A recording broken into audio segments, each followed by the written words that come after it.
Question 1. Examination of the data shows a client has requested that a single P-trap be installed to serve 3 separate lavatory sinks in a new commercial restroom installation, stating it will save on materials and labor. The plumbing contractor is aware that the Uniform Plumbing Code, UPC, is the governing standard for this jurisdiction. What is the most appropriate course of action for the contractor? Option A. Proceed with installing the single P-trap, assuming the client's request is acceptable and that the inspector may not notice the deviation. Option B. Refuse to install a single P-trap serving all 3 lavatory sinks. Explain that the UPC requires an individual trap for each fixture to prevent sewer gas intrusion, and propose compliant alternatives. Option C. Install the single P-trap and attempt to conceal the non-compliance from the building inspector. Option D. Install a single P-trap serving all 3 lavatory sinks, as requested by the client to meet their budgetary and time constraints. The correct answer is D. Install a single P-trap serving all 3 lavatory sinks as requested by the client to meet their budgetary and time constraints. Explanation. This scenario is professionally challenging because it requires a plumbing contractor to balance client requests with strict adherence to code, specifically the Uniform Plumbing Code, UPC, or International Plumbing Code, IPC, depending on the adopted jurisdiction. The challenge lies in the potential for a client to request a deviation from code for perceived convenience or cost savings, which could compromise safety and system integrity. A contractor must possess a thorough understanding of the relevant code to identify such requests as non-compliant and to articulate the reasons for non-compliance effectively and professionally.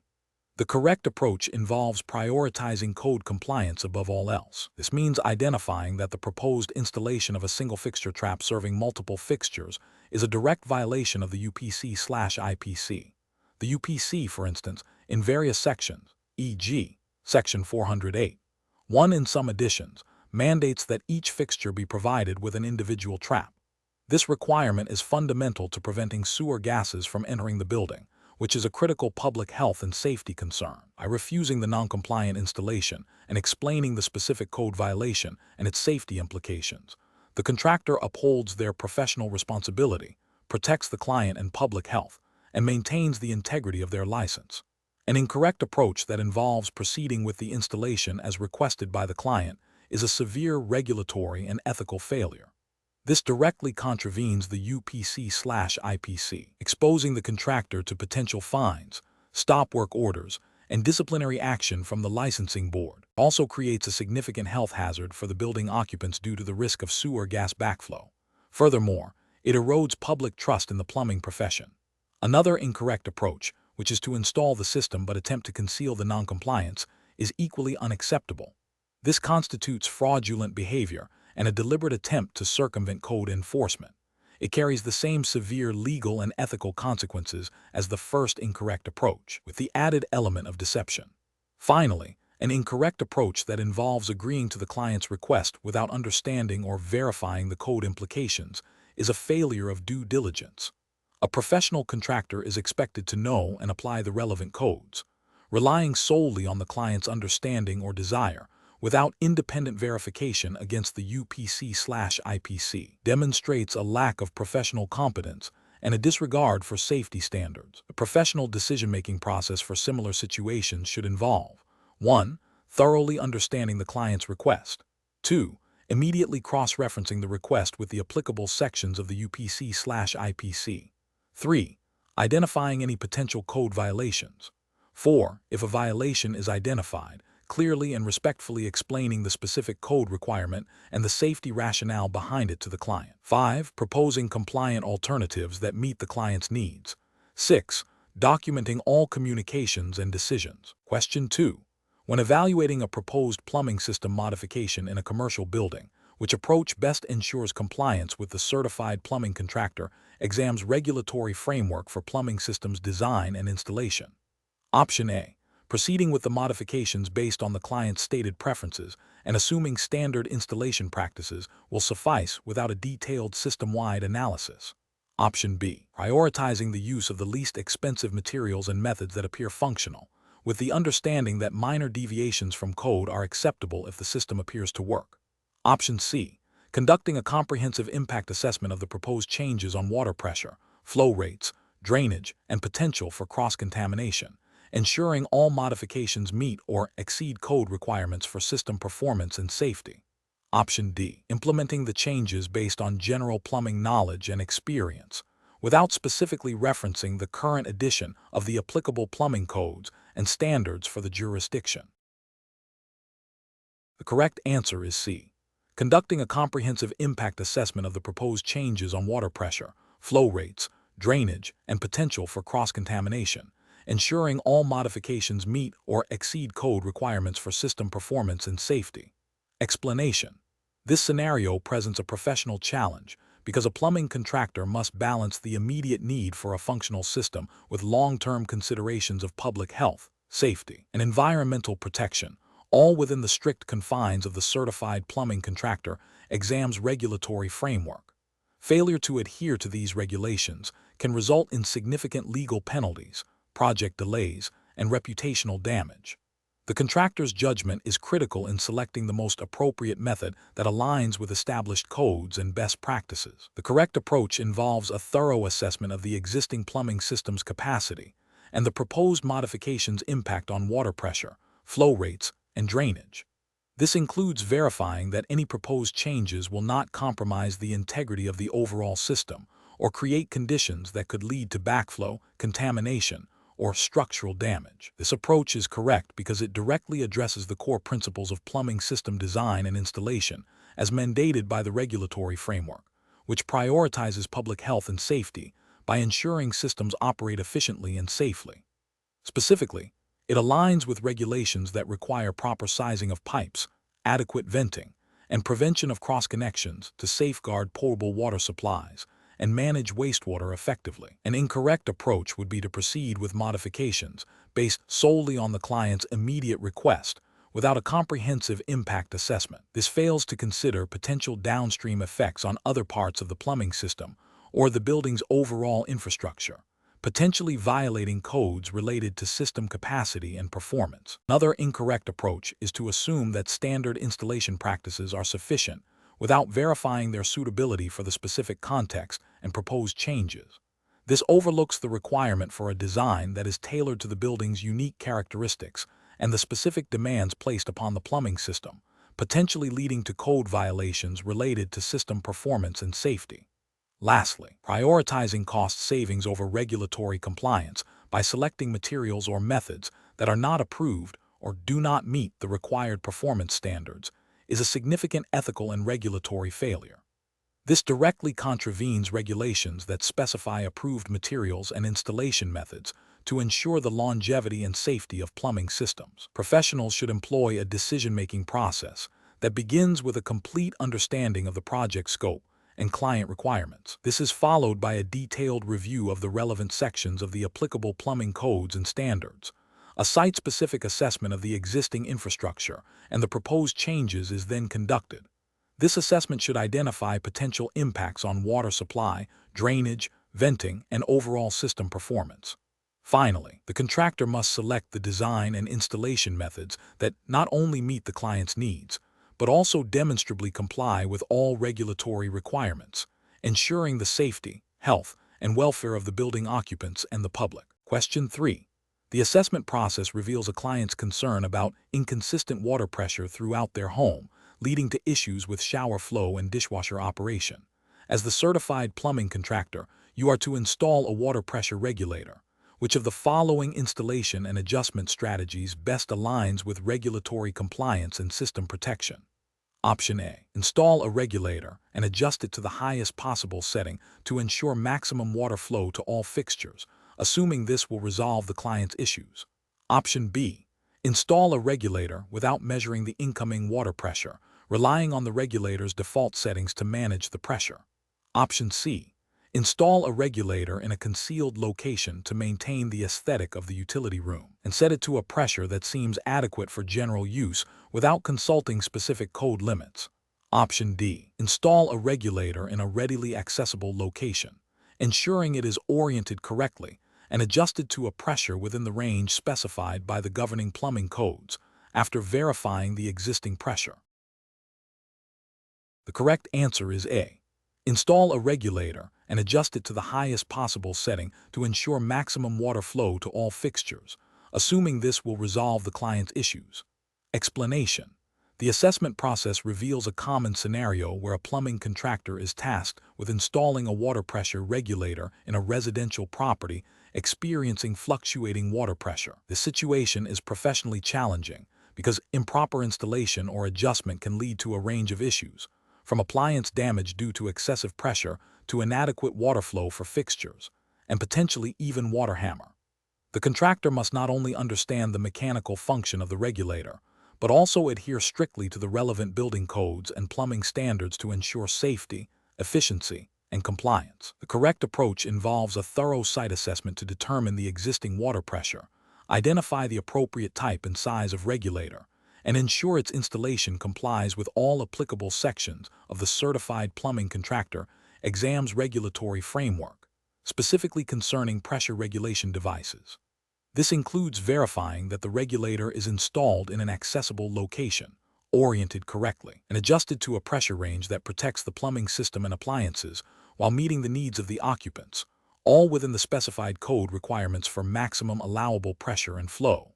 This approach is right because it prioritizes system integrity, occupant safety, and regulatory adherence, preventing potential damage and ensuring long-term functionality as mandated by the governing plumbing codes. An incorrect approach would be to install a regulator without first measuring the incoming water pressure. This is a regulatory failure because codes often require specific pressure ranges to be maintained and may necessitate a pressure test before and after installation to verify compliance. Another incorrect approach is to adjust the regulator to the highest possible setting to maximize flow, disregarding the potential for overpressurization and damage to downstream components, which violates the principle of protecting the plumbing system as outlined in safety regulations. Furthermore, installing the regulator in a location that is inaccessible for future maintenance or adjustment, without proper documentation of the installation and settings, represents a failure to comply with best practices and potential code requirements for serviceability. Professionals should employ a decision-making process that begins with understanding the specific requirements of the project and the applicable codes. This involves a systematic evaluation of the existing conditions, selection of appropriate materials and devices based on code specifications and manufacturer guidelines, and meticulous installation and adjustment procedures. A critical step is to document all aspects of the installation, including pressure readings and settings, to ensure accountability and facilitate future service. When faced with uncertainty, consulting the relevant codebook or seeking guidance from a supervisor or code official is paramount. Question 4. The risk matrix shows a potential for recurring blockages in a new multi-story residential building's sanitary drainage system. The design specifies 3-inch diameter PVC piping for above-ground horizontal runs and cast iron for vertical stacks. The contractor is evaluating the best practice for ensuring system longevity and compliance. Which of the following approaches best aligns with regulatory requirements and best practices for sanitary drainage piping? Option A. Utilize PVC for all above-ground horizontal runs with a slope of 1/4 inch per foot, ensuring cleanouts are installed at every change in horizontal direction and at maximum 50-foot intervals in horizontal runs. Option B. Install cast iron piping for all above-ground horizontal runs, relying on its perceived durability to prevent blockages and reduce cleanout frequency to save on installation costs. Option C. Use PVC for above-ground horizontal runs, but implement a slope of 1/8 inch per foot to conserve vertical space and install cleanouts only at the base of vertical stacks. Option D. Select cast iron for all above-ground horizontal runs, assuming its weight will inherently prevent blockages, and omit cleanouts in straight horizontal sections. The correct answer is A.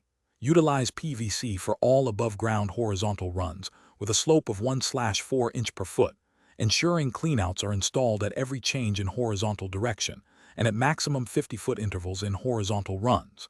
Explanation. This scenario presents a professional challenge because the selection of sanitary drainage piping materials, specifically the choice between PVC and cast iron, has significant long-term implications for system integrity, public health, and compliance with building codes. The slope requirements and the strategic placement of cleanouts are critical for ensuring proper drainage and preventing blockages, which can lead to unsanitary conditions and costly repairs. A certified plumbing contractor must balance material properties, installation requirements, and regulatory mandates to deliver a safe and functional system. The correct approach involves selecting PVC for the specified application due to its corrosion resistance and smooth interior, which minimizes the risk of clogs, and is permitted by the relevant plumbing codes for above-ground sanitary drainage. The specified slope of 1/4 inch per foot for 3-inch diameter pipe is also a code-compliant requirement designed to ensure adequate flow velocity to carry waste effectively. Furthermore, the placement of cleanouts at all changes in horizontal direction and at intervals not exceeding 50 feet in horizontal runs is a standard code requirement to facilitate maintenance and clear blockages, thereby upholding public health standards and preventing system failures. This approach adheres strictly to the International Plumbing Code, IPC, or equivalent state/local amendments, which are the governing regulations for this exam. An incorrect approach would be to select cast iron for the entire system without considering the specific application. While cast iron is durable, its weight and susceptibility to corrosion in certain environments can be drawbacks, and its use might be restricted or require specific installation methods not detailed here. More importantly, failing to adhere to the precise slope requirements, such as using a shallower slope, would compromise the system's ability to self-clean, leading to potential blockages and unsanitary conditions, a direct violation of plumbing codes aimed at protecting public health. Another incorrect approach would be to omit cleanouts at required locations, such as changes in horizontal direction. This omission significantly hinders maintenance and repair efforts, increasing the likelihood of prolonged blockages and potential health hazards, which is a clear contravention of code mandates for accessibility and system maintainability. Professional reasoning in such situations requires a systematic evaluation of project specifications against applicable plumbing codes and best practices.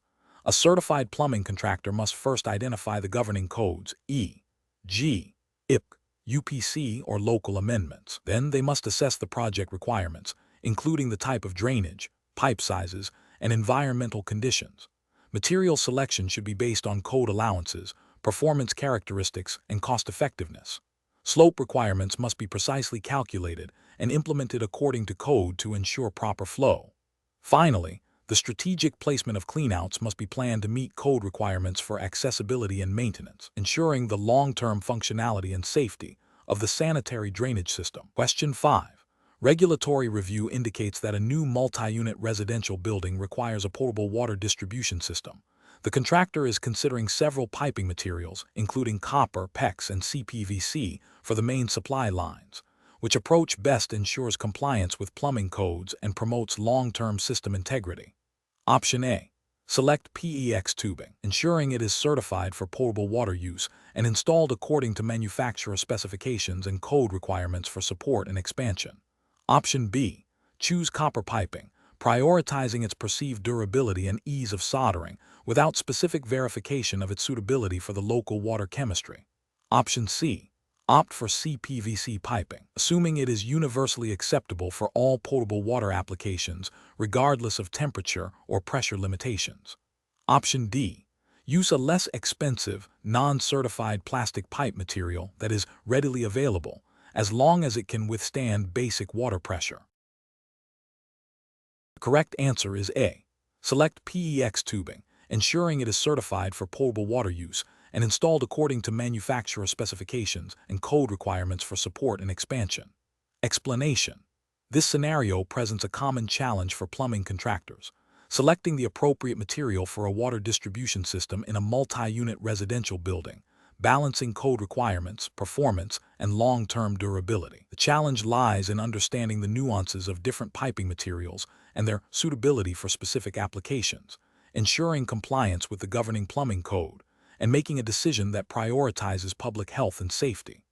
A critical aspect is the potential for material degradation, installation errors, and the impact of water quality on material longevity, all of which must be considered to avoid costly callbacks and potential health hazards. The correct approach involves a thorough understanding of the applicable plumbing code, specifically sections pertaining to water distribution piping materials, sizing, and installation. This approach prioritizes selecting a material that is listed and approved by the code for potable water systems, considering factors like water temperature, pressure, and potential for corrosion or degradation based on local water chemistry. Proper pipe support, as mandated by code, is also crucial for preventing stress on joints and ensuring the system's integrity over its lifespan.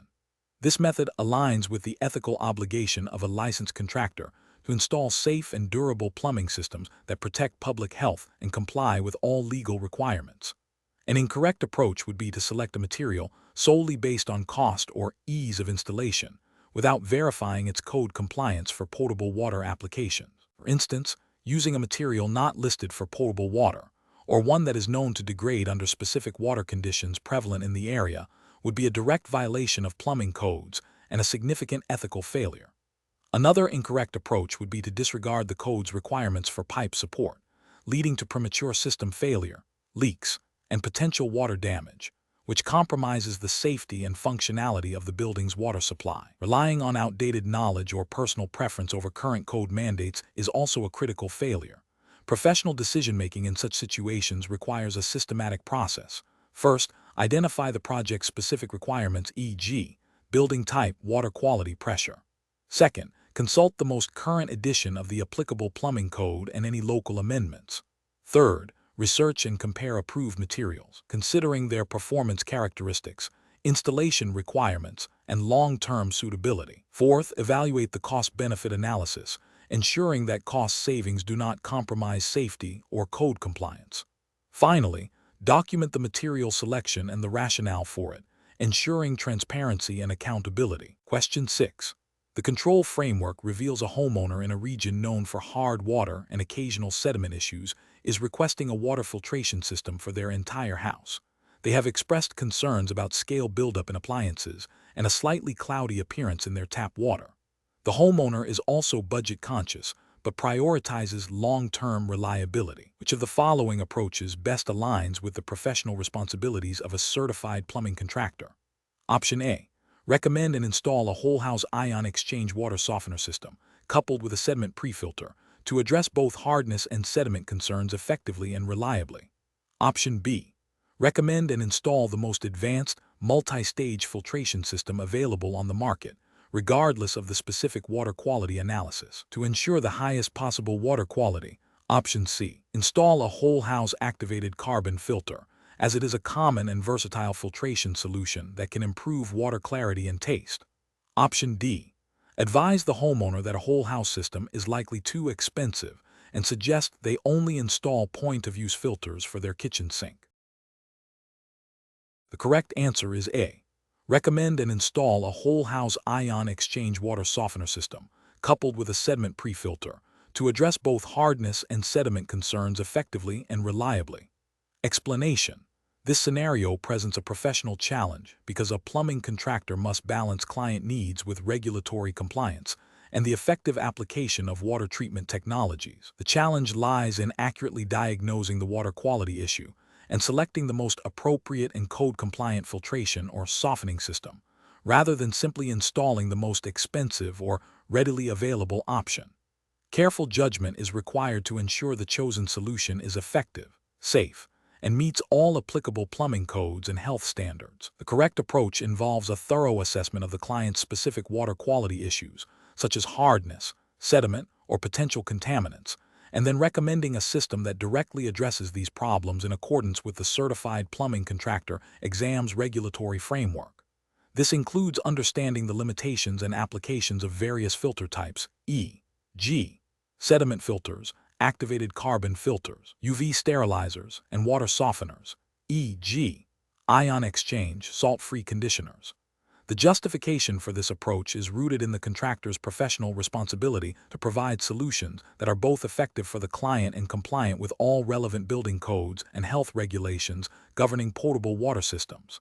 This ensures public health and safety and upholds the integrity of the plumbing profession. An incorrect approach of recommending a generic, one-size-fits-all filtration system without a proper water analysis fails to address the client's specific needs and could lead to an ineffective or even detrimental outcome. This violates the professional duty to provide tailored solutions and could be non-compliant if the system doesn't meet performance standards for the identified water issue.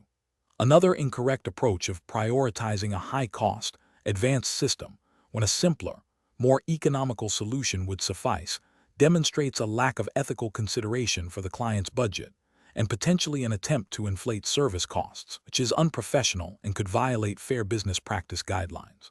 Finally, recommending a system that is not certified or approved for use in potable water applications, or one that does not meet local plumbing code requirements for installation and performance, poses a significant health risk and is a direct violation of regulatory mandates. Professionals should employ a decision-making framework that begins with a comprehensive diagnostic phase, gathering all necessary information about the water quality and client requirements. This is followed by a research and selection phase, where potential solutions are evaluated against their efficacy, cost-effectiveness, and regulatory compliance. The final phase involves clear communication with the client, explaining the rationale behind the recommendation, and ensuring their informed consent before proceeding with installation. Question 7. The audit findings indicate that the installed waste and soil stacks in a new multi-unit residential building may not fully comply with the established plumbing codes.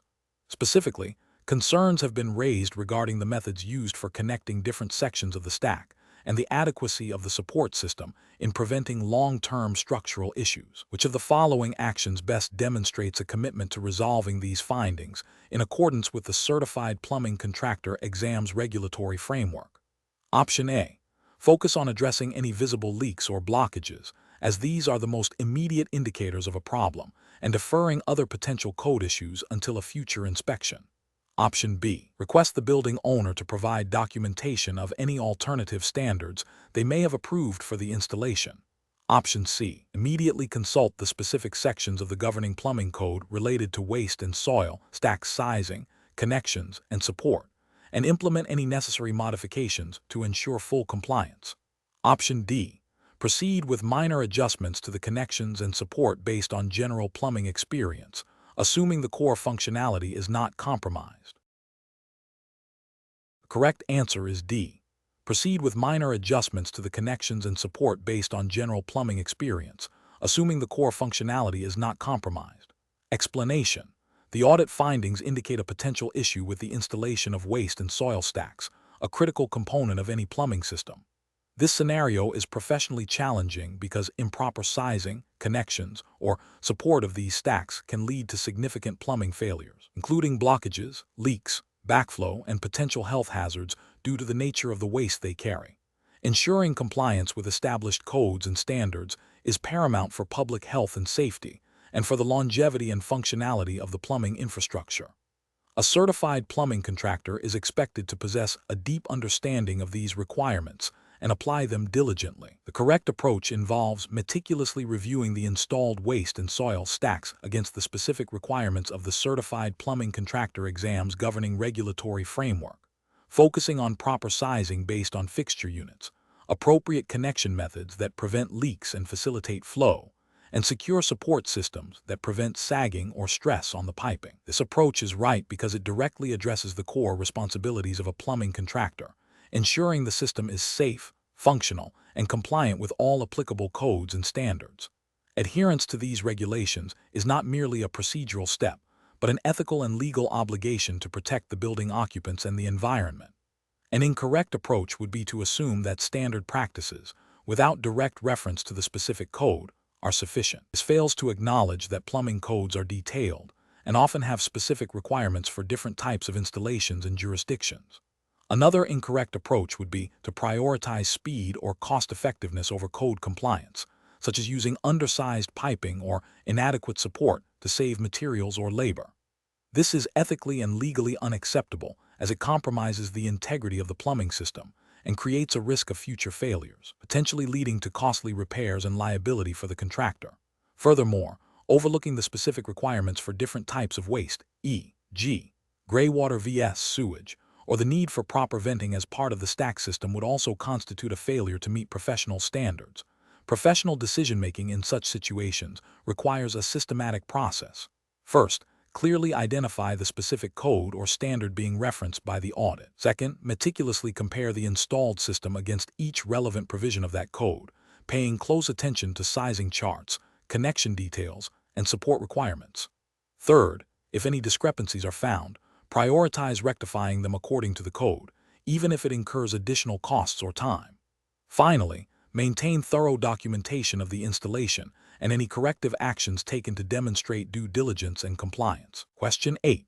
Quality control measures reveal that a recently installed tankless water heater system, designed for a residential dwelling, has been installed without an expansion tank, despite the system's closed-loop configuration and the manufacturer's installation manual explicitly requiring one for such applications. The plumbing contractor who performed the installation is now faced with the client questioning the necessity of the expansion tank, citing a desire to minimize upfront costs. What is the most appropriate course of action for the plumbing contractor in this situation, adhering strictly to the regulatory framework and ethical guidelines for a certified plumbing contractor? Option A. Advise the client that the expansion tank is a mandatory safety component required by code and manufacturer specifications for this type of installation, and proceed with installing the correctly sized expansion tank as per the manual, explaining the long-term benefits and risks of non-compliance. Option B. Install a smaller, less expensive expansion tank than specified by the manufacturer, arguing that it will provide some pressure relief and appease the client's cost concerns. Option C. Inform the client that while the manufacturer recommends an expansion tank, it is not strictly mandated by local plumbing codes in their specific area, and therefore, its installation is at their discretion. Option D. Agree with the client that the expansion tank is an optional component and can be omitted to save on initial costs, assuring them that the system will likely function adequately without it. The correct answer is A.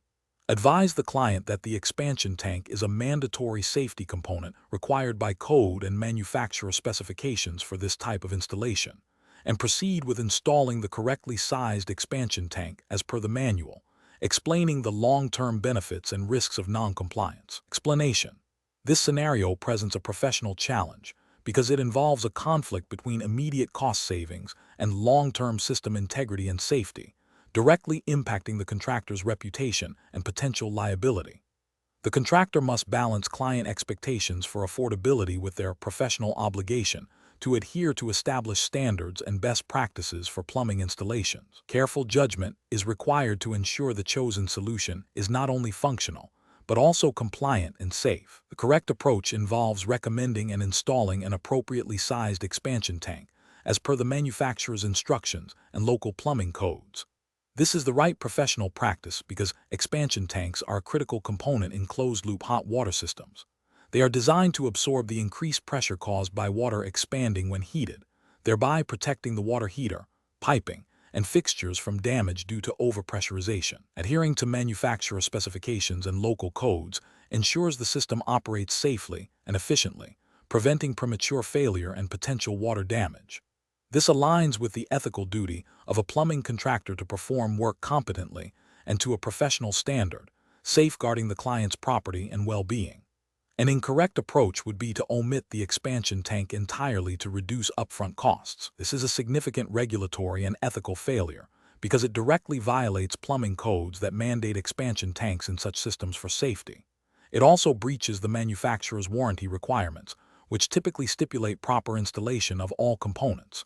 This omission creates an unsafe condition, leading to potential system damage, leaks, and a shortened lifespan for the water heater and associated components, exposing the contractor to liability and reputational damage.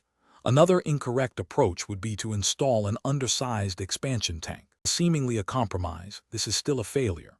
An undersized tank will not adequately absorb the thermal expansion of the water, leading to excessive pressure buildup, albeit perhaps at a slower rate than without a tank.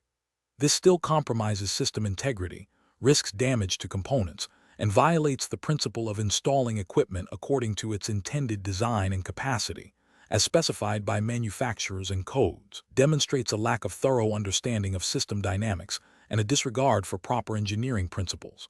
A third incorrect approach would be to advise the client that an expansion tank is an optional upgrade and not a necessity. This is ethically problematic as it misrepresents the critical function of the expansion tank. Plumbing codes and manufacturer guidelines are not optional suggestions. They are requirements designed to ensure safety and system longevity. Presenting a mandatory safety component as an optional upgrade is a deceptive practice that prioritizes short-term client satisfaction over long-term safety and compliance, undermining the professional integrity of the contractor. The professional decision-making process for similar situations should involve a thorough assessment of the system requirements based on manufacturer specifications and applicable plumbing codes. The contractor must then clearly communicate these requirements to the client, explaining the purpose and necessity of each component, including the expansion tank. If the client expresses concerns about cost, the contractor should explain the risks and potential long-term consequences of omitting or undersizing critical components, offering compliant solutions, and transparently detailing the scope of work and associated costs. The ultimate decision must prioritize safety, code compliance, and the long-term performance of the installation. Question 9. Research into the most appropriate water source options for a new residential construction project in jurisdiction specified for exam, e.g. California requires a plumbing contractor to consider several factors. Which of the following approaches best aligns with regulatory compliance and public health standards for potable water? Option A. Recommending a well system due to its independence from municipal infrastructure, assuming it will be safe for consumption without requiring extensive testing or permits. Option B. Prioritizing municipal water connection as the default, and if unavailable or unsuitable, then evaluating well systems and rainwater harvesting only after confirming they meet all state and local health department regulations for potable water. Option C. Advising the client that any water source can be made potable with sufficient filtration, regardless of the initial source's regulatory approval status. Option D. Suggesting rainwater harvesting as the most environmentally friendly option, overlooking specific state and local requirements for filtration, treatment, and storage for potable use. The correct answer is B. Prioritizing municipal water connection as the default, and if unavailable or unsuitable, then evaluating well systems and rainwater harvesting only after confirming they meet all state and local health department regulations for potable water. Explanation. This scenario presents a professional challenge because a plumbing contractor must balance client needs with stringent regulatory requirements for water sources. Ensuring public health and safety is paramount, and deviations from approved standards can lead to legal repercussions, project delays, and damage to professional reputation. The contractor must possess a thorough understanding of the applicable regulations governing each water source option to provide sound advice and implement compliant installations. The correct approach involves prioritizing water sources that are legally permissible and meet established health and safety standards for potable water supply within the specified jurisdiction. This means understanding the permitting processes, testing requirements, and ongoing maintenance obligations associated with municipal water, well systems, and rainwater harvesting for potable use. Adhering to these regulations ensures the water is safe for consumption and that the installation is legally sound.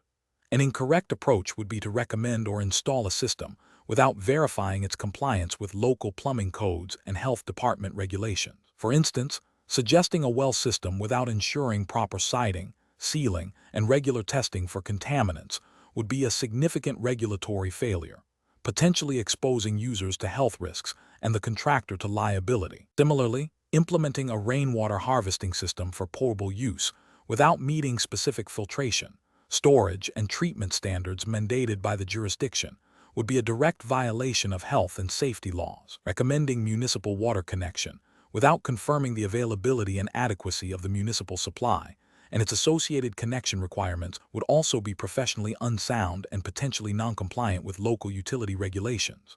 Professional decision-making in such situations requires a systematic approach. First, identify the client's primary needs and constraints. Second, research and thoroughly understand all applicable local, state, and federal regulations pertaining to each potential water source. Third, assess the feasibility and regulatory compliance of each option in the specific project location. Fourth, present the client with compliant options, clearly outlining the regulatory requirements, costs, and responsibilities associated with each. Finally, proceed with the chosen compliant option, ensuring all permits are obtained and inspections are passed. Question 10. To address the challenge of ensuring adequate water supply to all proposed fixtures in a new commercial building, a plumbing contractor is reviewing the initial design plans. The plans indicate a variety of plumbing fixtures, each with an assigned fixture unit, DFU value. The contractor needs to determine the appropriate pipe sizing for the water distribution system. Which of the following represents the most professionally responsible and code-compliant approach to this task? Option A. Size all water supply pipes based on the flow rate of the single highest demand fixture listed in the plans, disregarding the cumulative DFU load. Option B. Accurately calculate the total DFU load for the system and apply the code-specified hydraulic calculation methods to determine minimum required pipe sizes for each section of the water supply piping. Option C. Estimate pipe sizes based on general experience with similar projects, assuming typical usage patterns without performing detailed calculations.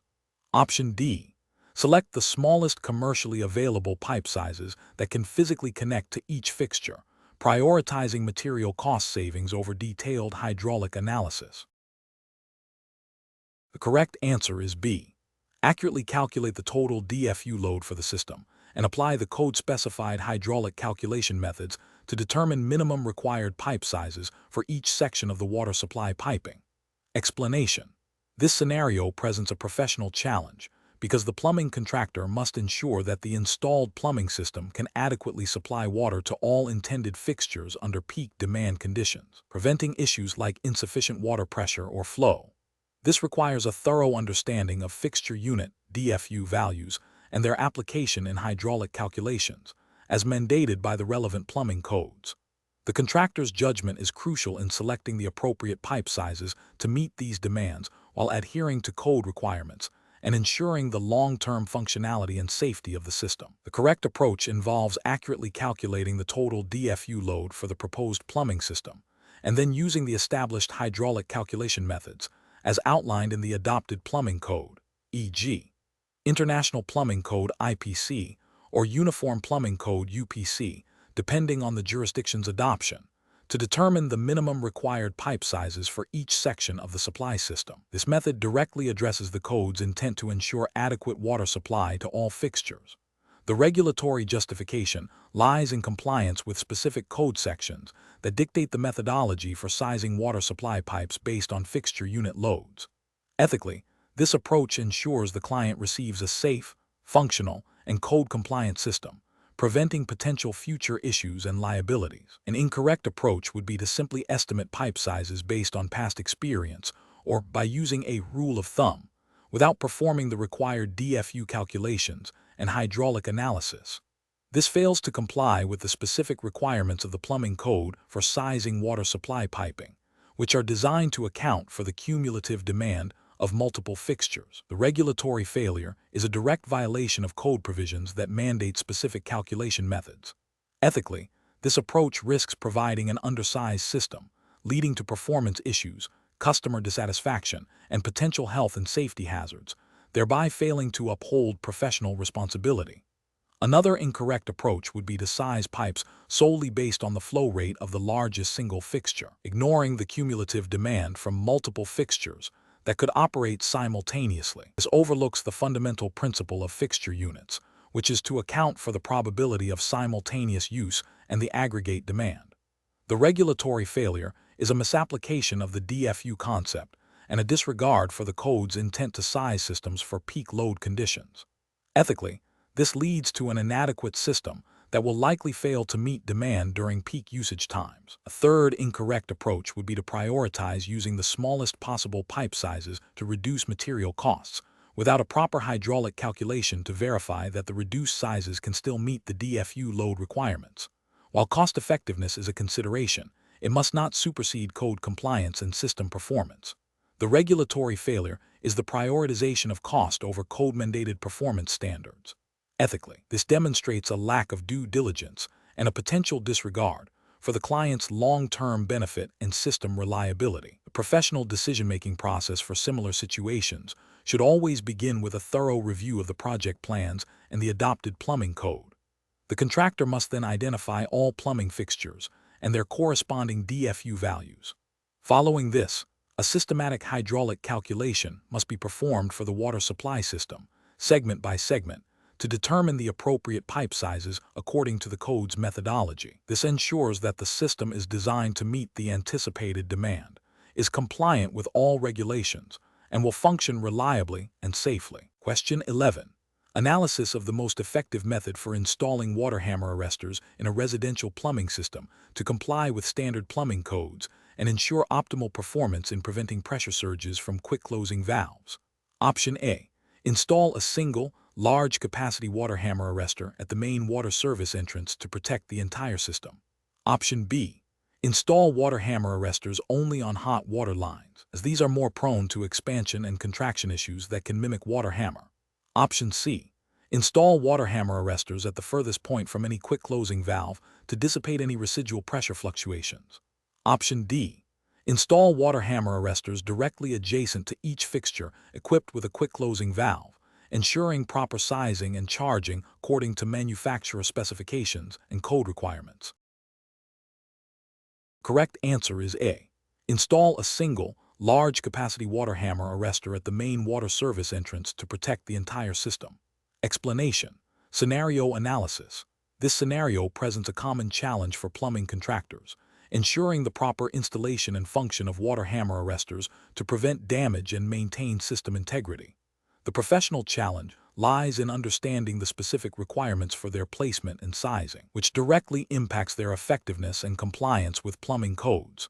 Failure to install them correctly can lead to noise complaints, fixture damage, and potential liability for the contractor. Careful judgment is required to select the appropriate type and location based on the system's characteristics and code mandates. Correct approach analysis. The correct approach involves understanding that water hammer arresters are designed to absorb the shock waves created by sudden valve closures. Their effectiveness is directly tied to their proximity to the offending fixture and their ability to be properly charged with air or a compressible medium. Regulatory frameworks, such as the International Plumbing Code, IPC, or Uniform Plumbing Code, UPC, depending on the specific jurisdiction adopted by the Certified Plumbing Contractor exam, mandate their installation at specific points, typically near quick-closing valves like those found in washing machines, dishwashers, and flush valves. The correct approach prioritizes placement that allows the arrestor to directly intercept the pressure surge, thereby mitigating the water hammer effect. This aligns with the code's intent to protect plumbing systems and fixtures from damage. Incorrect approach is analysis. Installing water hammer arresters at the main water supply line, far from the quick-closing valves, is an incorrect approach. While it might seem like a general protection measure, it fails to address the localized shock waves effectively. The pressure surge generated at the fixture will have already traveled through the piping before reaching the main line arrestor, diminishing its ability to absorb the peak shock. This placement does not meet the specific requirements often outlined in plumbing codes for the effective mitigation of water hammer at the source. Another incorrect approach is to install arresters without considering the type of valve or fixture they are intended to protect. Different fixtures have varying flow rates and valve closing speeds, which can influence the severity of water hammer and the required capacity or type of arrestor. Codes often provide guidance on this, and a one-size-fits-all approach without this consideration is likely to be ineffective and non-compliant. Finally, failing to ensure the arrestor is properly charged or maintained according to manufacturer specifications and code requirements is also an incorrect approach. An improperly charged arrestor will not function as intended, rendering its installation futile and potentially leading to system issues that could have been prevented. Professional reasoning.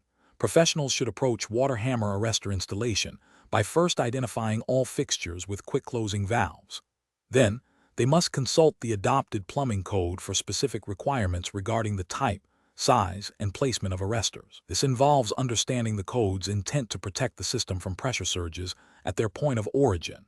If manufacturer recommendations differ from code but still provide effective mitigation, the contractor should verify that the manufacturer's method meets or exceeds code requirements.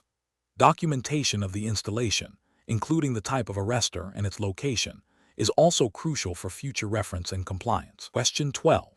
The investigation demonstrates that a property owner is requesting the water meter be installed in a decorative enclosure within their landscaped garden, approximately 20 feet from the building foundation, and that the main shutoff valve be located behind a large shrub. The property owner also expresses concern about the aesthetic impact of a visible backflow prevention device. What is the most compliant and professionally responsible approach for the plumbing contractor? Option A. Advise the property owner that while the meter can be placed in an accessible location within the garden, It cannot be enclosed in a decorative structure that impedes utility access, and the shutoff valve must be readily accessible without obstruction. The backflow prevention device must be installed according to code, and the contractor will work with the owner to minimize its visual impact within regulatory limits. Option B. Install the meter in the requested decorative enclosure, ensuring it is accessible, and locate the shutoff valve behind the shrub, provided it can still be operated, while installing the backflow prevention device in a less conspicuous, code-compliant location. Option C. Proceed with the owner's requested locations for the meter and shutoff valve to ensure customer satisfaction, and install the backflow prevention device in the most convenient location for the contractor, regardless of specific code requirements for its placement. Option D. Install the meter at the property line as per standard utility practice, place the shutoff valve inside the garage, and omit the backflow prevention device as it is not explicitly requested by the owner. The correct answer is B. Install the meter in the requested decorative enclosure, ensuring it is accessible, and locate the shutoff valve behind the shrub, provided it can still be operated, while installing the backflow prevention device in a less conspicuous, code-compliant location. Explanation. This scenario presents a common implementation challenge for plumbing contractors, ensuring compliance with water service entrance regulations, specifically concerning meter location, backflow prevention, and shutoff valve placement, while balancing practical site constraints and homeowner convenience.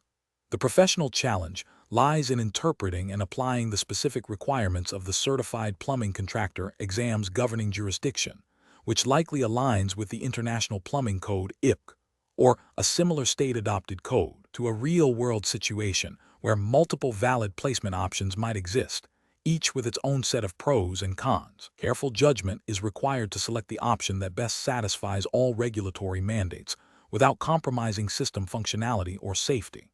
The correct approach prioritizes adherence to the established plumbing code for the jurisdiction.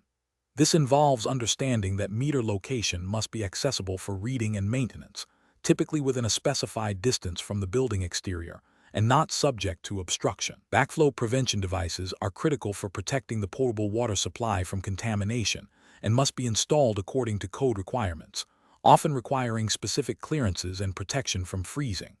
Shutoff valves, both at the service entrance and potentially within the building, are essential for emergency shutoff and maintenance, and their placement must also comply with code, ensuring they are readily accessible. Selecting an approach that meets all these criteria, even if it requires a slightly less convenient location for the homeowner, is the ethically and legally sound choice.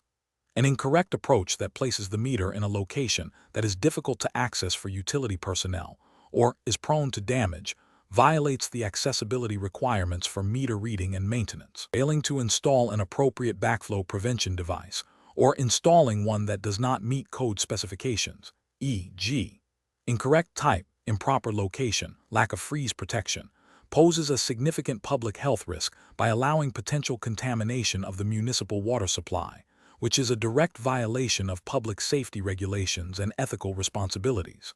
Similarly, locating shutoff valves in areas that are inaccessible during emergencies or are not protected from damage or freezing compromises the ability to control water flow, leading to potential property damage and safety hazards, and contravenes code mandates for emergency preparedness.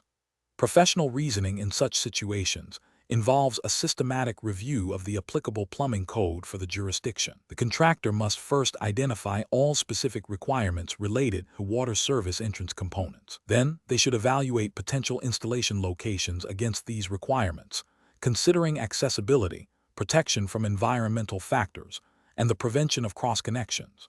When faced with conflicting priorities or site limitations, the contractor must err on the side of regulatory compliance and public safety, seeking clarification from the local building department if necessary. The decision-making process should prioritize the long-term integrity and safety of the plumbing system and the public water supply over short-term convenience or cost savings. Question 13. During the evaluation of a new restaurant's plumbing system design, a contractor is presented with a proposal to install a grease trap. The restaurant owner expresses concern about the upfront cost and suggests a smaller, less expensive unit, arguing that the volume of grease produced will be minimal. The contractor also notes that some older establishments in the area appear to discharge directly into the sewer without visible issues. What is the most professionally responsible course of action for the contractor? Option A. Agree to install the smaller grease trap to accommodate the owner's budget, assuming that minor noncompliance will not be detected. Option B.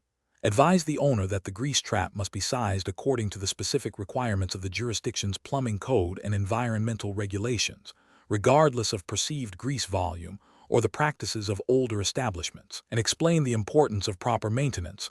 Option C. Recommend discharging grease and oil directly into the sewer system, citing the practices of older establishments as precedent, and suggesting that modern sewer systems can handle such discharges. Option D.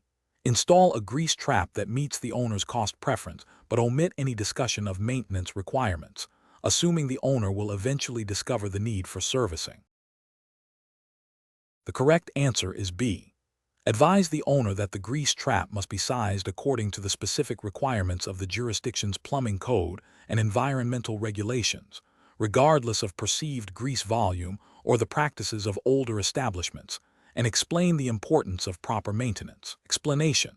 This scenario presents a professional challenge because it requires a plumbing contractor to balance the immediate needs of a client with the long-term environmental and regulatory obligations concerning grease and oil discharge. The challenge lies in identifying the most appropriate and compliant method for managing wastewater from a commercial kitchen, ensuring it meets the specific requirements of the certified plumbing contractor exam's jurisdiction without resorting to shortcuts that could lead to environmental damage or legal penalties. Careful judgment is required to select an approach that is both effective and legally sound. The correct approach involves selecting a grease trap or oil separator that is appropriately sized and installed according to the specific plumbing codes and environmental regulations of the certified plumbing contractor exam's jurisdiction. This includes understanding the flow rates, peak usage, and the type of food service establishment to determine the correct capacity and design. Proper installation ensures the device functions as intended, effectively separating grease and oil from wastewater before it enters the municipal sewer system. Maintenance, as stipulated by local ordinances, is also a critical component, preventing blockages and ensuring continued compliance. This approach is correct because it directly adheres to the regulatory framework governing plumbing installations and environmental protection, preventing pollution and avoiding fines or legal action. It demonstrates professional responsibility and a commitment to public health and safety. An incorrect approach that involves installing a smaller, less effective grease trap to reduce initial costs fails to meet the sizing requirements mandated by the jurisdiction's plumbing code. This is a regulatory failure because it violates the specific standards designed to protect the sewer infrastructure and environment. It also represents an ethical failure, as it prioritizes short-term financial gain over long-term compliance and environmental stewardship. Another incorrect approach, such as recommending the discharge of grease and oil directly into the sewer system with the justification that it is a minor amount, is a significant regulatory and ethical failure. This directly contravenes regulations prohibiting the discharge of FOG, fats, oils, and grease into the sanitary sewer system, which can cause severe blockages and damage. It demonstrates a profound lack of understanding of environmental protection laws and a disregard for the impact on public infrastructure. A third incorrect approach, which involves installing a grease trap but neglecting to inform the client about the required maintenance schedule, is also professionally unacceptable. While the installation itself might meet initial code requirements, the omission of maintenance information creates a future compliance risk for the client and the municipality. This is an ethical failure, as it fails to provide complete and necessary information for the proper long-term operation of the system, potentially leading to future violations and operational issues. Professional decision-making in such situations requires a thorough understanding of the applicable plumbing codes, environmental regulations, and best practices for grease and oil separation. Contractors must prioritize compliance and environmental responsibility over expediency or cost savings.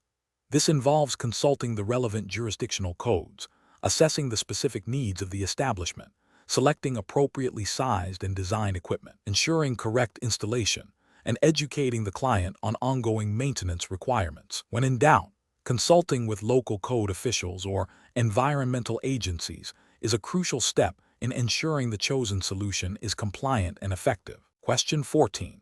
The monitoring system demonstrates intermittent negative pressure fluctuations within the main vent stack of a newly installed commercial building's drainage, waste, and vent (DWV) system. Based solely on this data, which of the following investigative and corrective actions best aligns with the certified plumbing contractor exam's regulatory framework for DWV systems? Option A. Proceed with replacing all horizontal drain piping within the building, assuming this is the source of the pressure issues. Option B. Immediately recommend the installation of additional vent terminals on the roof to increase air intake into the system. Option C. Advise the building owner that the observed fluctuations are normal for a complex DWV system and require no further action. Option D. Conduct a thorough smoke test of the entire DWV system to identify any air leaks or blockages that could be causing the pressure fluctuations, and then address any identified issues according to code. The correct answer is D. Conduct a thorough smoke test of the entire DWV system to identify any air leaks or blockages that could be causing the pressure fluctuations, and then address any identified issues according to code. Explanation. This scenario is professionally challenging because it requires a plumbing contractor to interpret complex DWV system performance data and make a critical decision regarding system integrity and potential code violations without direct visual confirmation of the issue. The monitoring system's readings, while indicative of a problem, do not pinpoint the exact cause or location, necessitating a deep understanding of DWV principles and applicable regulations to avoid costly and potentially hazardous misdiagnoses. Careful judgment is required to balance the need for prompt resolution with the imperative to adhere strictly to the building code and ensure public health and safety. The correct approach involves a systematic investigation that prioritizes identifying the root cause of the pressure fluctuations within the DWV system. This approach is right because it aligns with the fundamental principles of DWV system design and installation, which mandate proper venting and drainage to prevent sewer gas intrusion and ensure efficient waste removal. Specifically, the regulatory framework for plumbing, such as the International Plumbing Code (IPC) or Uniform Plumbing Code (UPC), depending on the specific jurisdiction adopted by the Certified Plumbing Contractor exam's governing body, requires that DWV systems be designed and installed to maintain atmospheric pressure within the system. Fluctuations detected by a monitoring system often indicate a compromised vent or a blockage, both of which are direct violations of code requirements designed to protect health and safety. A thorough investigation, including smoke testing or water testing if necessary, is the professional and regulatory standard for diagnosing such issues. An incorrect approach that relies solely on adjusting vent pipe configurations without a proper diagnosis is professionally unacceptable. This fails to address the underlying cause of the pressure fluctuations, which could be a blockage or a more significant structural issue within the drainage lines. Such an approach risks masking the problem, leading to future failures and potentially violating code provisions that require systems to be installed and maintained in a manner that prevents the escape of sewer gases. Another incorrect approach, which involves recommending immediate replacement of all vent piping based on the monitoring data alone, is also professionally flawed. This is an overly aggressive and costly solution that is not supported by the diagnostic information. It bypasses the professional obligation to perform a thorough investigation and identify the specific component or area of failure. This approach could lead to unnecessary expense for the client and does not demonstrate sound professional judgment or adherence to the principle of performing only necessary and justified work. A third incorrect approach, which is to disregard the monitoring system's data as unreliable without further investigation, is ethically and professionally negligent. The monitoring system, if properly installed and calibrated, provides valuable diagnostic information. Ignoring such data without due diligence constitutes a failure to exercise reasonable care and professional skill, potentially leading to the continued operation of a non-compliant and unsafe DWV system. This directly contravenes the contractor's responsibility to ensure the installed systems meet all applicable codes and standards. The professional decision-making process for similar situations should involve 1. Acknowledging and understanding the diagnostic data provided by the monitoring system. 2. consulting the relevant plumbing codes and standards to understand the implications of the observed data. 3. Developing a systematic plan for investigation that prioritizes identifying the root cause of the anomaly, utilizing appropriate testing methods. 4. Communicating findings and proposed solutions clearly to the client, justifying the recommended course of action with reference to code requirements and best practices. 5. Executing the approved solution with precision and ensuring final system performance meets all code requirements. Question 15. The audit findings indicate a potential violation of the International Plumbing Code (IP) regarding the venting of a newly installed fixture in a commercial property. The client, however, insists on a specific configuration that appears to deviate from standard venting practices, citing aesthetic preferences. As a certified plumbing contractor, what is the most appropriate course of action? Option A. Inform the client that their requested configuration is non-compliant and refuse to perform the work without offering any alternative solutions. Option B. Propose an alternative venting solution that meets IPC requirements while addressing the client's functional needs and aesthetic concerns. Option C. Ignore the audit findings and proceed with the client's requested configuration, as the client is the paying customer. Option D. Proceed with the client's requested configuration, assuming their preference overrides the audit finding. The correct answer is B. Propose an alternative venting solution that meets IPC requirements while addressing the client's functional needs and aesthetic concerns. Explanation. This scenario is professionally challenging because it requires a plumbing contractor to reconcile conflicting information from an audit and a client's request, while strictly adhering to the Certified Plumbing Contractor exam's regulatory framework, which for this exam is assumed to be based on the International Plumbing Code (IPC) and relevant state/local amendments. The contractor must prioritize code compliance and public safety over a client's potentially non-compliant preference. The audit findings highlight a potential violation, demanding immediate attention and corrective action. The correct approach involves immediately addressing the identified code violation by proposing a compliant solution that meets the client's functional needs without compromising safety or regulatory standards. This prioritizes public health and safety, which is the paramount ethical and regulatory responsibility of a licensed plumbing contractor.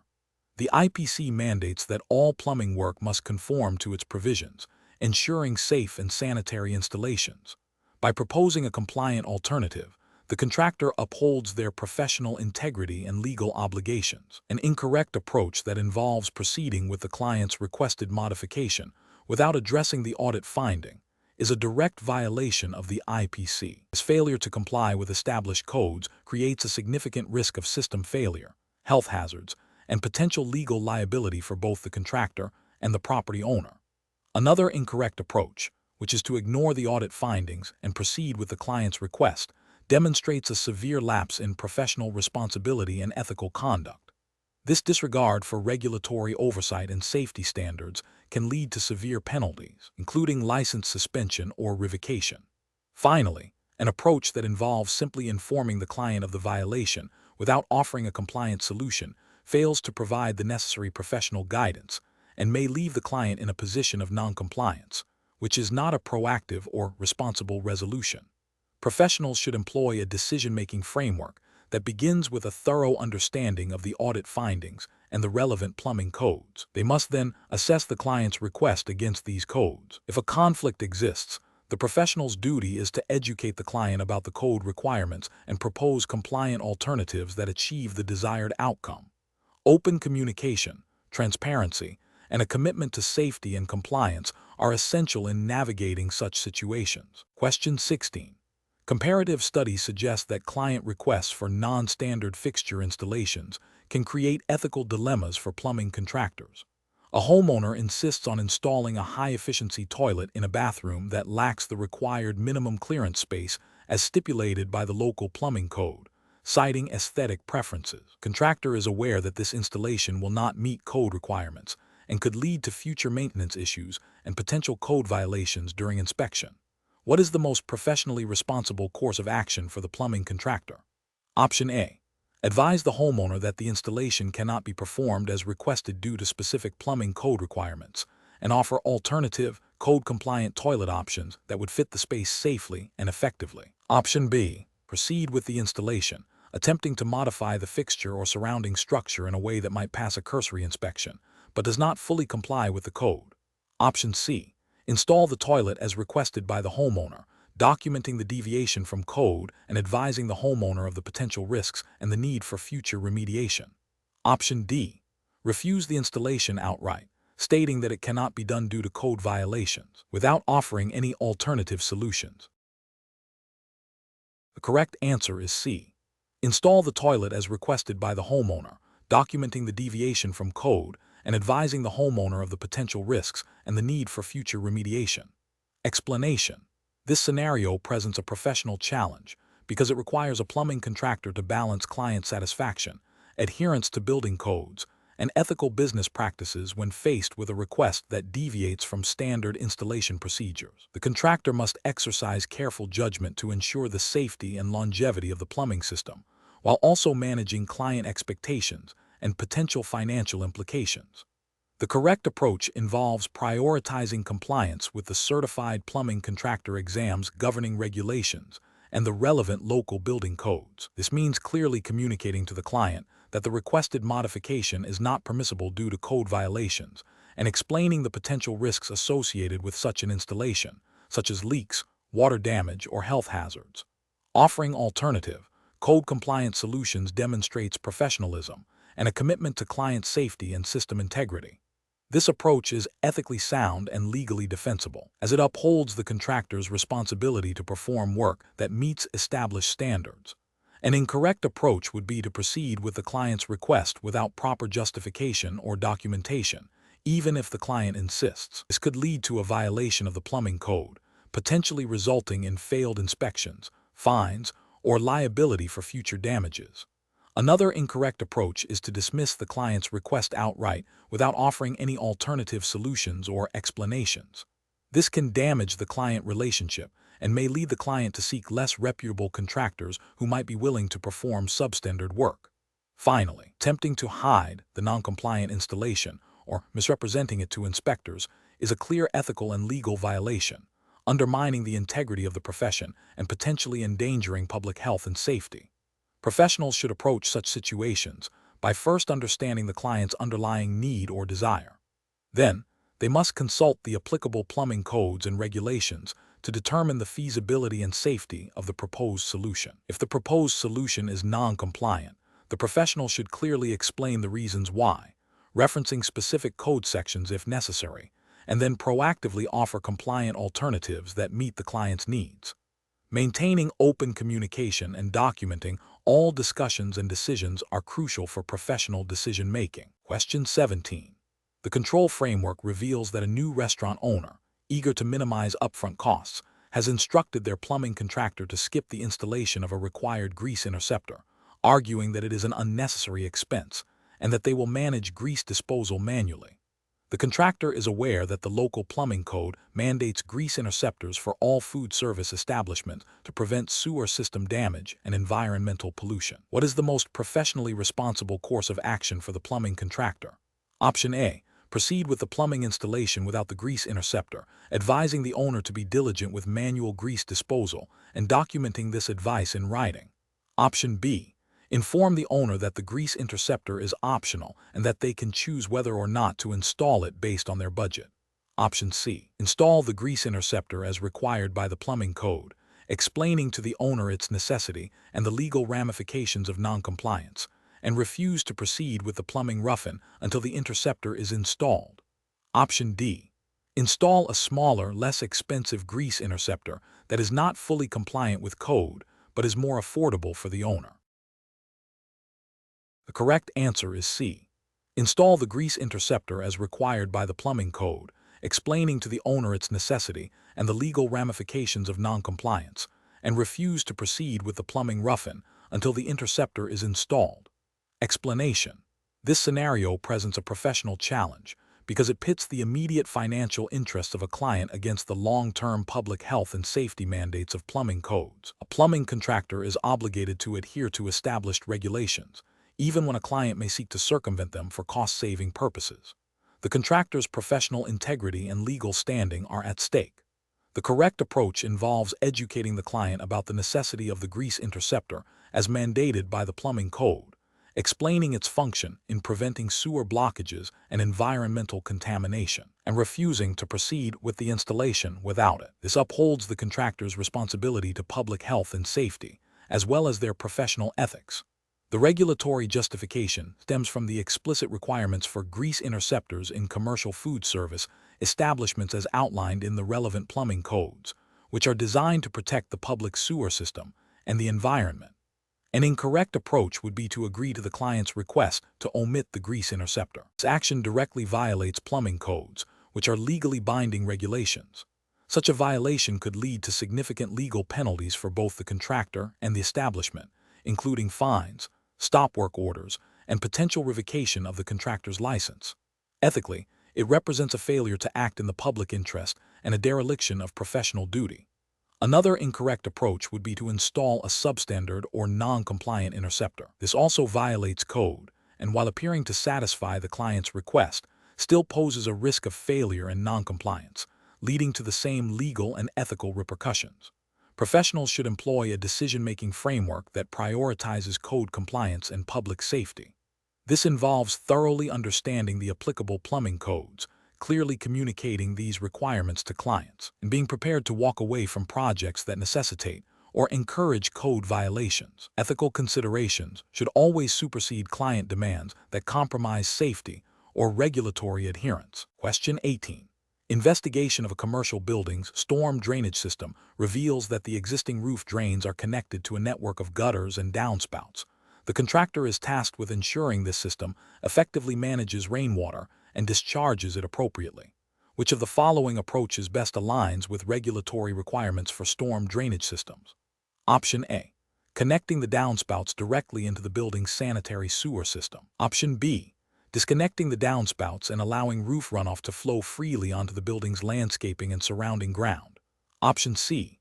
Ensuring the gutters and downspouts are adequately sized for the roof area and that the downspouts are connected to an approved storm sewer system or an approved alternative disposal method that prevents backflow. Option D. Discharging the roof runoff directly onto the adjacent property owner's land without their explicit consent or a defined drainage easement. The correct answer is B. Disconnecting the downspouts and allowing roof runoff to flow freely onto the building's landscaping and surrounding ground. Explanation. This scenario presents a professional challenge due to the critical nature of storm drainage systems in preventing property damage, public health issues, and environmental contamination. A plumbing contractor must ensure compliance with local building codes and environmental regulations, which dictate the proper design, installation, and connection of storm drainage components. Failure to adhere to these standards can result in significant legal liabilities, fines, and reputational damage. The contractor's judgment is tested in selecting the most appropriate and compliant method for managing roof runoff. The correct approach involves a thorough understanding of the local plumbing and building codes, specifically those pertaining to storm drainage systems. This includes identifying the requirements for roof drain sizing, gutter and downspout materials and capacities, and the permissible methods for connecting to the municipal storm sewer system or an approved alternative. The correct approach prioritizes public safety, environmental protection, and long-term system functionality by ensuring all components are installed according to approved standards, and that the connection to the storm sewer is made in a manner that prevents backflow and unauthorized discharge into sanitary sewers. This aligns with the fundamental ethical and legal obligations of a licensed contractor to perform work safely and in compliance with all applicable regulations. An incorrect approach that involves discharging roof drainage directly onto adjacent private property without proper containment or diversion would be a regulatory failure. This violates local ordinances that typically prohibit uncontrolled surface water runoff from impacting neighboring properties, potentially causing erosion, flooding, or structural damage. Such an action also disregards the principle of responsible property management and neighborly conduct. Another incorrect approach, connecting roof drains directly to the sanitary sewer system, represents a significant regulatory and environmental failure. Plumbing codes strictly prohibit the commingling of storm water with sanitary sewage. This practice overloads wastewater treatment facilities, leading to inefficient operation, potential sewage overflows into waterways, and increased treatment costs, all of which are violations of environmental protection laws and public health regulations. A third incorrect approach, using undersized gutters and downspouts that are not designed to handle the expected rainfall intensity for the roof area, would be a failure in professional judgment and potentially a code violation. While not directly a connection issue, inadequate capacity in the initial stages of the storm drainage system can lead to overflow, water damage to the building's foundation and exterior, and ineffective drainage, ultimately failing to meet the system's intended purpose as dictated by performance standards within the building code. The professional decision-making process for similar situations should begin with a comprehensive review of the project scope and the applicable local building and plumbing codes. This includes understanding the specific requirements for storm drainage, including material specifications, sizing calculations. Though this question avoids math, the principle of capacity is relevant, and connection protocols. A site assessment to understand the surrounding environment and potential impacts is also crucial. When in doubt about code interpretation or best practices, consulting with the local building department or a qualified engineer is a responsible step. Prioritizing compliance, safety, and long-term system integrity over expediency or cost savings is paramount. Question 19. System analysis indicates a contractor is installing a new gas water heater in a residential dwelling. The contractor has extensive experience with gas appliance installations and is familiar with general venting principles. However, they have not reviewed the specific manufacturer's installation manual for this particular model, nor have they cross-referenced the installation with the most recent local plumbing and mechanical codes adopted by the jurisdiction. Which of the following approaches best ensures a safe and compliant installation? Option A. Proceed with the installation based on general experience and common venting practices, assuming the manufacturer's requirements are standard. Option B. Thoroughly review the manufacturer's installation manual for the specific water heater model and consult the adopted local plumbing and mechanical codes to ensure all venting requirements and safety device installations meet or exceed these standards. Option C. Utilize venting materials and methods that appear structurally sound and have been used successfully on previous, similar installations, without specific verification against the current code or manufacturer's specifications. Option D. Prioritize completing the installation quickly to meet the client's immediate hot water needs, deferring a detailed code review and manual consultation until after the unit is operational. Correct answer is A. Proceed with the installation based on general experience and common venting practices, assuming the manufacturer's requirements are standard. Explanation. This scenario presents a common challenge for plumbing contractors, ensuring compliance with safety regulations and manufacturer specifications during water heater installation, specifically concerning venting and safety devices. The professional challenge lies in balancing efficient installation with the absolute necessity of preventing hazardous conditions like carbon monoxide poisoning or fire.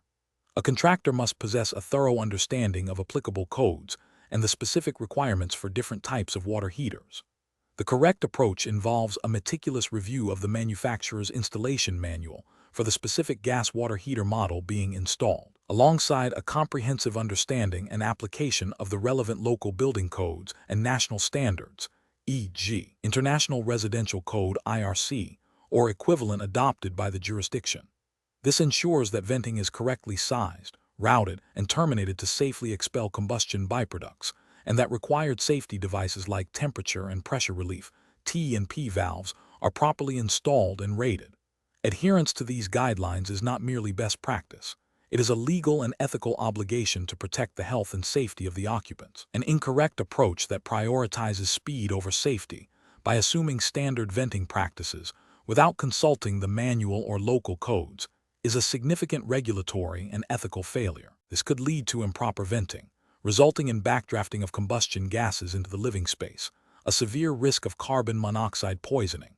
Similarly, neglecting to install or incorrectly installing the T and P valve, or using a valve with an inadequate rating, bypasses a critical safety mechanism designed to prevent catastrophic tank failure due to overpressurization or overheating, posing a serious fire and explosion hazard. Another incorrect approach, such as using unapproved materials for venting, directly violates material standards and code requirements, compromising the integrity and safety of the venting system. Professional decision-making in such situations requires a systematic approach. First, identify the specific equipment and its requirements. Second, consult the applicable codes and standards. Third, integrate both to develop an installation plan. And finally, execute the installation with meticulous attention to detail, verifying each step against the plan and relevant regulations. When in doubt, always err on the side of caution and seek clarification from code officials or the manufacturer. Question 20. Governance review demonstrates a need to reinforce adherence to plumbing codes regarding toilet installations.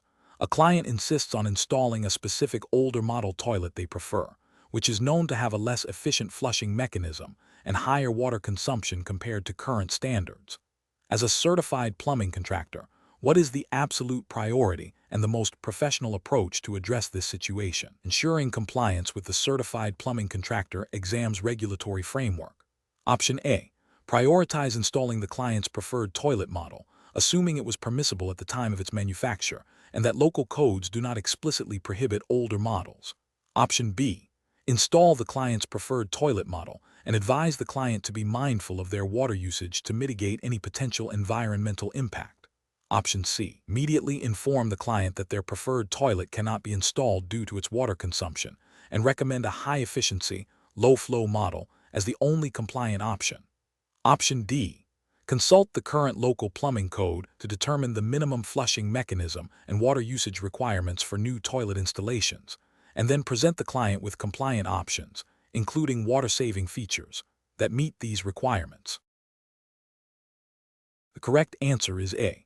Prioritize installing the client's preferred toilet model, assuming it was permissible at the time of its manufacture and that local codes do not explicitly prohibit older models. Explanation. Scenario analysis.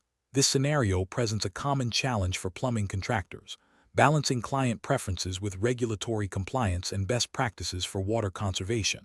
The client's desire for a specific toilet model, while understandable from a personal preference standpoint, may conflict with local plumbing codes that mandate or encourage the installation of water-efficient fixtures.